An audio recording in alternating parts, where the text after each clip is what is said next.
Okay बेटा, we did the electron oxidation state by electron transfer concept. अब हम करेंगे oxidation state by electron sharing concept. Electron sharing concept, sharing concept. अगर electron sharing concept की मैं बात करूं तो let us again take oxidation state of -3।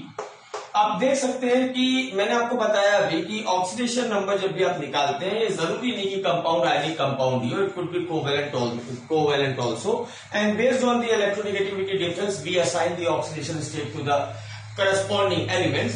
अगर हमारे पास अमोनिया है, से NH3 and nitrogen being more electronegative, इस बॉन्ड की वजह से -1, इस बॉन्ड की वजह से -1, इस बॉन्ड की वजह से -1 और इन सब पे +1, तो नाइट्रोजन के ऊपर -3 ऑक्सीडेशन स्टेट आएगा। सिमिलरली डाउन द ग्रुप आप जाते हैं तो आप देखते हैं कि इलेक्ट्रोनेगेटिविटी घटती जाती है, नाइट्रोजन से कम इलेक्ट्रोनेगेटिव फास्फोरस, फिर आर्सेनिक, फिर एंटीमनी, फिर बिस्मुथ। तो आप ये कह सकते हैं कि इलेक्ट्रॉन शेयरिंग कंसेप्ट से भी द स्टेबिलिटी ऑफ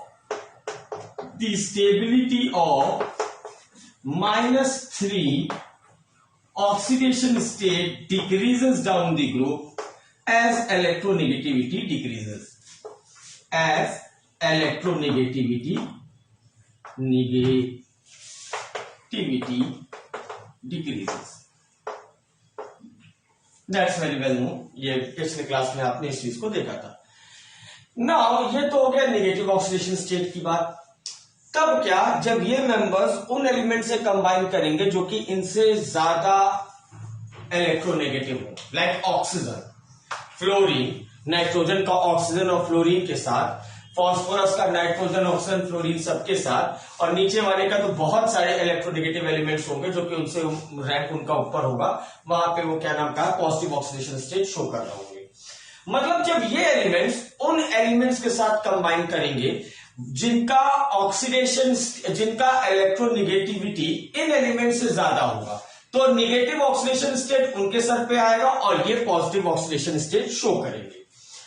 तो लेट अस सी कि पॉजिटिव ऑक्सीडेशन स्टेट जब हम निकालेंगे कोवैलेंसी के थ्रू या इलेक्ट्रॉन शेयरिंग कंसेप्ट के थ्रू, तो कौन कौन सा ऑक्सीडेशन स्टेट पॉसिबल है। एग्जाम्पल के लिए अगर मैं नाइट्रोजन को, nitrogen 7, it is 1s2, 2s2, 2p3, that is 1s2, 2s2 and 2p3, 1 2 3। और n इज इक्वल टू 2 के लिए बेटा जो अवेलेबल ऑर्बिटल्स हैं वो s and p ही होंगे। एक बार मैं आपको फिर से रिविजिट करा दूं एटॉमिक स्ट्रक्चर चैप्टर में, ये जो चीजें हैं ये आपका प्रिंसिपल क्वांटम नंबर कहलाता है, और ये sp जो आता है ये अज़ीमुथल क्वांटम नंबर या स्मॉल l कहलाता है। फिर ये जो ब्लॉक्स बनते हैं ये आपके मैग्नेटिक क्वांटम नंबर के बेसिस पे बनाए जाते हैं, और इनमें जो इलेक्ट्रॉन दो हम डालते हैं कि एक कसता है, एक एरो ऊपर, एक हाफ एरो नीचे, ये हम स्पिन क्वांटम नंबर के बेसिस पे बनाते हैं। तो यहां पे हमें बेसिकली सिर्फ प्रिंसिपल क्वांटम नंबर और अज़ीमुथल क्वांटम नंबर पे ध्यान में देना है। Principal quantum number is denoted by n and इसकी वैल्यू कभी 0 नहीं हो सकती, it starts with 1 1 2 dot dot dot dot. और हर एक प्रिंसिपल क्वांटम नंबर के लिए करस्पॉन्डिंग अज़ीमुथल क्वांटम नंबर्स होते हैं n की value which ranges from 0 to n-1। अगर n की वैल्यू 1 है तो n की value 0 to 1-1 that is 0, n की वैल्यू सिर्फ 0 होगी, and n is equal to 0 corresponds to s orbital, n is equal to 1 to p orbital, n is equal to 2 for d and n is equal to 3 for f orbitals. इसके आगे भी जाते हैं but they haven't been found so far, या उनकी study अभी नहीं हो पाई है। तो n इज इक्वल टू 1 के लिए जब आप प्रिंसिपल क्वांटम नंबर 1 होगा, अब ये एटॉमिक स्ट्रक्चर में डालिएगा कि हम इनके लोकेशंस को कैसे पता करेंगे, फॉर द टाइम बिंग जितना हमें जरूरत है उतना कर रहे हैं। अगर n की वैल्यू 1 होती है तो n की वैल्यू 0 टू 1-1 दैट इज 0, तो n की वैल्यू सिर्फ एक हो सकती है 0, यानी n बराबर 1 के लिए सिर्फ s ऑर्बिटल आता है, that's why we write it 1s। अगर n की वैल्यू 2 होता है तो n की वैल्यू 2 के लिए n की वैल्यू क्या क्या हो सकती है 0 and 1, 0 to 2-1 that is 1, तो 0 1 n is equal to 0 means n is equal to 2 के लिए s ऑर्बिटल है, and n is equal to 2 के लिए आपका p ऑर्बिटल भी है। लेकिन यहाँ पे डी ऑर्बिटल नहीं है। मींस यहाँ पे इलेक्ट्रॉनिक कन्फिगरेशन जहां पे खत्म हुआ वहां पे अवेलेबिलिटी ऑफ द ऑर्बिटल्स भी इसका खत्म हो गया। ऐसा नहीं है कि इसके आगे कुछ ऑर्बिटल और बचे हुए थे, वो भरे नहीं गए। सो अब आप देख सकते हैं यहाँ पे, I hope so this thing is well taken. इस चीज को थोड़ा सा ये याद रखिएगा, हमें बस ये पता करना है कि कोई एम्प्टी डी ऑर्बिटल आगे आ सकता है या नहीं आ सकता है। नाइट्रोजन के केस में n इज इक्वल टू 2 के लिए L की वैल्यू s और p होता है, d होता ही नहीं है, तो आगे कोई एम्प्टी ऑर्बिटल नहीं आएगा। यहां पे इसका इलेक्ट्रॉनिक कन्फिगरेशन खत्म हो जाएगा। नाउ अब ये जो तीन ऑर्बिटल, ये जो तीन इलेक्ट्रॉन्स हैं नाइट्रोजन के, ये तीन इलेक्ट्रॉन्स किसी ज्यादा इलेक्ट्रोनेगेटिव एलिमेंट कोई एक एक इलेक्ट्रॉन लेके आके इनके साथ शेयरिंग कर लेगा ऐसे, और ये +3 ऑक्सीडेशन स्टेट को शो कर सकते हैं। तो nitrogen shows +3 oxidation state only. और अब इसको मैं जब समराइज करूंगा इस बात पे और फोकस करूंगा, तो नाइट्रोजन के लिए +3 ऑक्सीडेशन स्टेट पॉसिबल है, और एक और ऑक्सीडेशन स्टेट होता है बट वो नाइट्रोजन के लिए पॉसिबल नहीं है, वो अभी हम तुरंत समझेंगे।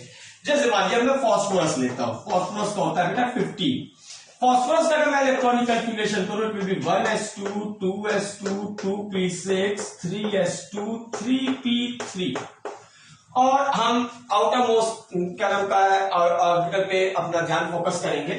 अगर मैं यहां पे देखूं n इज इक्वल, ये हो जाएगा 3s2 and this is 3p3। ना मुझे ये पूछना है कि देखिए n बराबर 2 के लिए तो s और p ही होता है, लेकिन n बराबर 3 के लिए, n बराबर 3 के लिए l की वैल्यू हो सकती है 0 1 2। l बराबर 0 मीन्स s ऑर्बिटल, तो 3s है, 2 इलेक्ट्रॉन वहां पे है। l बराबर 1 का मतलब p ऑर्बिटल है, तो 3 इलेक्ट्रॉन वहां पे है। l इज इक्वल टू 2 भी कहीं ना कहीं है, मीन्स यहां पे 3d भी है बट उसमें कोई इलेक्ट्रॉन नहीं भरा गया। अगर मैं इसका ऑर्बिटल यहां दिखाऊं, d का 5 ब्लॉक बनाते हैं हम, ये ब्लॉक एम्प्टी है, यहां पे अभी कोई इलेक्ट्रॉन नहीं है। Means phosphorus has empty D orbital, और जिसके पास एम्प्टी डी ऑर्बिटल आएगा वो एक से ज्यादा वैलेंसी शो कर सकते हैं। यहां पे देखिए 3 अनपेयर्ड इलेक्ट्रॉन है, तो yes phosphorus can show +3 oxidation state. लेकिन अगर थोड़ी सी आप एनर्जी दे दें, n is equal to 3 n is equal to 3 n is equal to 3, sp_d इनके 3 ओरिएंटेशन है या 3 ऑर्बिटल है, इन तीनों के बीच में जो एनर्जी डिफरेंस है वो बहुत ज्यादा नहीं है, हल्का सा ही है। थोड़ा सा एक्साइट कर देंगे तो ये जो पेयर्ड इलेक्ट्रॉन है 3s का, ये जंप कर जाता है d में। अब आप कह सकते हो डी में क्यों नहीं, क्या नाम था, किसी पी में जंप कर जाता। इलेक्ट्रॉन जब भी एक्साइट होते हैं तो सबसे पहले उनकी टेंडेंसी होती है कि वो अनपेयर रहे। एक बार अगर सारे इलेक्ट्रॉन्स अनपेयर हो गए, अब अगर कोई इलेक्ट्रॉन होता तो पेयरिंग स्टार्ट होती, बट फॉर द टाइमिंग उसे हमें नहीं देख रहा है। आप बस याद रखिए कि एस वाला इलेक्ट्रॉन जंप करके डी में चला जाएगा।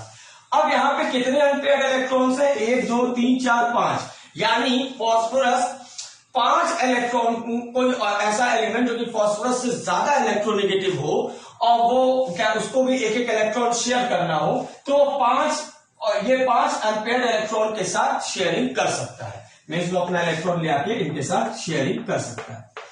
तो phosphorus can show +5 oxidation state also. और यहां पे बेटा एक बहुत ही इंपॉर्टेंट क्वेश्चन, चाहे बोर्ड के पर्सपेक्टिव से रखिए या कॉम्पिटिशन के पर्सपेक्टिव से, वो ये बनता है, क्वेश्चन इज ऐसे लिखा होता है कि question is NF3 exist but NF5 does not, या NF3 मत लिखिए, NCl3 लिखिए। NCl3 exist but NF5 does not, or take it NF3 only, does not, and the reason is nitrogen +3 oxidation state show कर सकता है लेकिन +5 oxidation state नहीं show कर सकता, because it lacks D orbital, उसके पास डी ऑर्बिटल नहीं होता। क्या ये क्वेश्चन उतना फेमस नहीं है, क्वेश्चन ये फेमस है कि PCl5 exist but NCl5 does not. Again, the reason is same. कि phosphorus can show +5 oxidation state due to availability of empty d orbital, but nitrogen does not have an empty d orbital. It cannot show the oxidation state of +5. तो इसलिए ये दोनों question बहुत ही important है। इन दोनों का answer एक ही है। Due to unavailability of d orbitals in nitrogen, nitrogen can not exhibit the oxidation state of +5. This is the first point which is clear with respect to oxidation state. अब second point आता है, अब nitrogen से +3 show करता है, तो इसको आप हटा दीजिए। हम फास्फोरस से नीचे की बात करेंगे। अब यानी कि अब आप ये जान सकते हैं कि फास्फोरस +3 एंड +5 दोनों शो करेगा, एंड सब्सिक्वेंटली और जो मेंबर्स आएंगे उनके पास भी एम्प्टी डी ऑर्बिटल होगा। आर्सेनिक भी +3 एंड +5 शो करेगा, करना चाहिए। एंटीमनी भी आपका +3 एंड +5 शो करेगा, and bismuth should also show +3 and +5। तो हमें ये देखना है कि +3 की स्टेबिलिटी डाउन द ग्रुप क्या होगी एंड +5 की स्टेबिलिटी डाउन द ग्रुप क्या होगी। अगर मैं पहले हम +5 वाले को देखेंगे बिकॉज दैट्स वेरी इंपॉर्टेंट। फिर +3 वाले का जो रीजन है इट्स वेरी सिंपल, वो आपको अब तक हिट कर गया होगा। +5 की स्टेबिलिटी हमें देखना है डाउन द ग्रुप क्या होता है। हर ग्रुप में बेटा ऐसा आएगा कि एक से ज्यादा ऑक्सीडेशन स्टेट पॉसिबल हो पाएंगे जब आप s orbital, outer most s orbital के जो 2 इलेक्ट्रॉन हो उनको एक्साइट करेंगे। एक से ज्यादा ऑक्सीडेशन स्टेट पॉसिबल है, और जो हाईएस्ट ऑक्सीडेशन स्टेट होगा किसी भी ग्रुप में आप जाएंगे, अभी आप ग्रुप 16, ग्रुप 17 में देखेंगे, जो हाईएस्ट पॉसिबल ऑक्सीडेशन स्टेट होगा उसकी स्टेबिलिटी डाउन द ग्रुप घटते हुए जाएगी, it will decrease. And for that purpose मैं क्वेश्चन लिख रहा हूं और फिर इस कंसेप्ट को समझा रहा हूं कि क्या मैं कहना चाह रहा हूं। Question is the stability of +5 oxidation state. Question के पैटर्न में the stability of +5 oxidation state of group 15 decreases down the group, decreases down the group. This is the question. And अगर आपको कभी पेपर में क्वेश्चन आता है तो answer सिर्फ 3 वर्ड्स का है, वो आप लिखेंगे, you will get complete mark. Due to inert pair effect, we will write this. This is the answer. Due to inert pair effect. That's the answer. That completes. But जब आप understanding के perspective पे आएंगे तो चीजें थोड़ी सी typical होंगी। Now means अगर मुझे ये समझाना है आपको कि +5 का oxidation state down the group decrease कर रहा है, तो मुझे आपको समझाना पड़ेगा कि इनर्ट पेयर इफेक्ट क्या है और क्यों इस इनर्ट पेयर इफेक्ट की वजह से ग्रुप 15 का +5 oxidation state down the group घटते हुए जा रहा है। ओके, तो यू कैन, ये आपका आंसर है एंड वो आपसे पूछेंगे नहीं बोर्ड्स वगैरह में, कि कॉम्पिटिशन में तो एमसीक्यूज है तो वहां तो आज क्वेश्चन नहीं है। अब क्लास 12 में कभी वो पूछते नहीं what is inert pair effect, ये क्लास 11 का टॉपिक है, but for time we will try to understand what is inert pair effect. In order to understand the inert pair effect, हमें अब इलेक्ट्रॉनिक कॉन्फ़िगरेशन हर एक एलिमेंट का reveal करना होगा। It is a bit time consuming but B with me. Phosphorus अगर आप देखिए, it is 1s2, 2s2, 2p6, 3s2, 3p3. Means it has 3d orbital empty. It has empty 3d orbitals. That's correct. If I go with, after phosphorus comes your arsenic.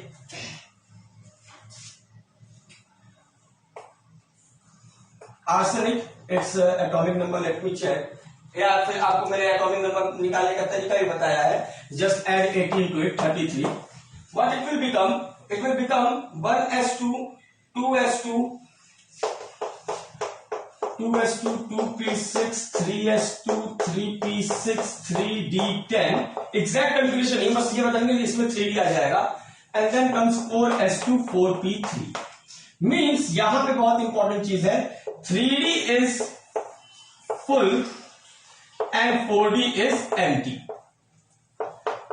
Similarly इसके नीचे में जाऊं, arsenic के बाद आता है आपका antimony. Antimony कैसे निकालेंगे? Again you will have to add 18, it will come up to 51, and you will go on doing the configuration, आप उसमें पाएंगे कि 3D एंड 4D आपका फुल होगा, but 5D will be empty, because ये पहुंचेगा आपका finally dot dot dot dot, it will reach to 5s2 5p3।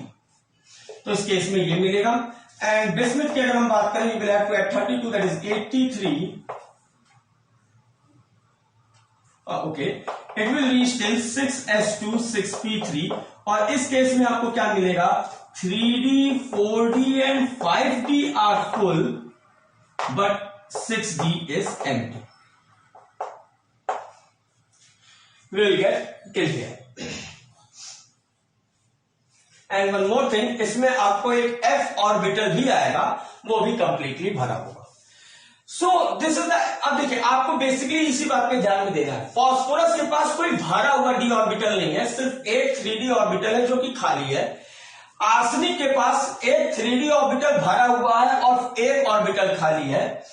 Antimony के पास 2 d ऑर्बिटल भरे हुए हैं और एक d ऑर्बिटल 5D खाली है। और बिस्मिथ के पास 3 d ऑर्बिटल और एक f ऑर्बिटल भरा हुआ है और एक 6D खाली है। अब d और ये जो भरे हुए d ऑर्बिटल्स इलेक्ट्रॉनिक कॉन्फ़िगरेशन में बीच में आ जाते हैं बेटा, their shape d and f orbitals का जो शेप होता है वो बहुत ही पेक्यूलियर होता है। पेक्यूलियर मतलब विचित्र सा। वो करते क्या है, जैसे मान लिया आपके पास ये न्यूक्लियस है और यहां पे सराउंडिंग बहुत सारे इलेक्ट्रॉन्स थे इसके, और अब उसके d ऑर्बिटल के इलेक्ट्रॉन्स आ गए, तो जितने ज्यादा भरा हुआ d ऑर्बिटल का इलेक्ट्रॉन होगा वो अंदर के इलेक्ट्रॉन को पुश करते हैं इधर उधर। एज रिजल्ट जो न्यूक्लियस है, जो अभी तक इलेक्ट्रॉन से कंप्लीटली शील्ड हो गया था, इलेक्ट्रॉन से कंप्लीटली ढक गया था, उसके शील्डिंग में पंक्चर कर देते हैं। पंक्चर का मतलब जो न्यूक्लियस अभी तक जो इलेक्ट्रॉन से ढका हुआ था उसमें कहीं ना कहीं इलेक्ट्रॉन को इधर उधर धक्का देके थोड़ा सा गैप प्रोड्यूस कर देंगे और ये न्यूक्लियस आउटर मोस्ट इलेक्ट्रॉन पे अपनी पकड़ बना लेगा। और न्यूक्लियस की पकड़ among all the orbitals s orbital पे सबसे ज्यादा होता है, because it is uniform, it is spherical in shape. तो ये जो पकड़ न्यूक्लियस बना लेता है आउटर मोस्ट s ऑर्बिटल पे, अब देखिए क्या होता है फिर। जैसे फास्फोरस की बात करूं मैं, फास्फोरस 50, लास्ट में था इसके पास 3s2 3p3, something like this, और इसके पास 3D एम्प्टी था, समथिंग लाइक दिस। अगर मैं अब आर्सेनिक की बात करूं से 3, इट इज 4s, यहां पे इसका 3D भरा हुआ है, 10 इलेक्ट्रॉन्स होते हैं, मैं ऐसे सिंबॉलिक दिखा दे रहा हूं, और 4s2, then comes 4p3 and then comes 4D empty, ठीक है। और सिमिलरली आपका आर्सेनिक, एंटीमनी, बिस्मिथ आप देख लेंगे, अब उसके नीचे आप समझ जाएंगे। समझ लीजिए कि आर्सेनिक के अंदर कुछ d ऑर्बिटल भरा हुआ है, तो आर्सेनिक का जो पुल है आउटर मोस्ट 4s पे, उसमें ये जो 2 इलेक्ट्रॉन्स है, इसका पुल जो है इसको पकड़ के रख लेगा। +3 ऑक्सीडेशन स्टेट तो ये शो कर ही रहा है, लेकिन +5 शो करने के लिए मैंने क्या कहा था, इसको जंप करके यहां पे जाना पड़ेगा, तब जाके 5 अनपेयर्ड इलेक्ट्रॉन बनेंगे, तब जाके ये +5 ऑक्सीडेशन स्टेट शो करेगा। लेकिन d ऑर्बिटल के पेक्यूलियर शेप के वजह से इलेक्ट्रॉन की जो शील्डिंग थी वो टूट गई या वो पंक्चर हो गई, जिसके वजह से आर्सेनिक का nucleus outer most s orbital पे अपनी पकड़ को मजबूत कर लिया। Now this s orbital become reluctant to get excited to the d orbital to show the +5 oxidation state, and that's why this is known as inert pair effect. तो inert pair effect क्या होता है बेटा, the reluctancy of s orbital, the reluctancy of s orbital to get excited to empty d orbital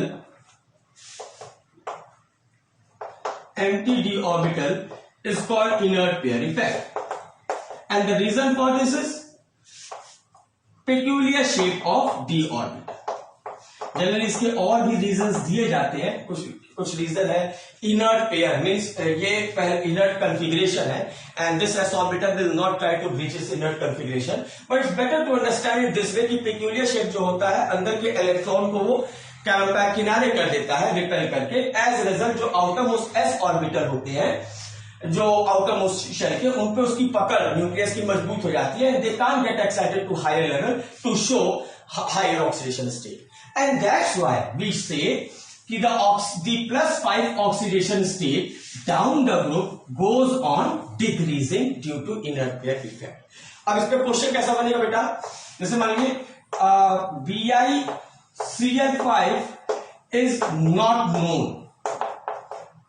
या pentavalent Bi का नहीं पाया जाता है, BiF5 is not known. Why? The reason will be because Bi+5 की स्टेबिलिटी घटते जाती है और Bi+5 शो ही नहीं करता क्योंकि उसके पास तो f ऑर्बिटल भी है. Because Bi doesn't show +5 oxidation state due to inner pair effect. I hope so. ये वीडियो थोड़ी लंबी होती जा रही है. We will continue with this in the next lecture. We'll be discussing about some more questions which could be asked on this pattern कि +5 oxidation state की stability घटती है तो उसमें और कौन कौन से क्वेश्चंस बन सकते हैं, and we'll be talking about +3 oxidation state and oxidation state will be over. Thank you.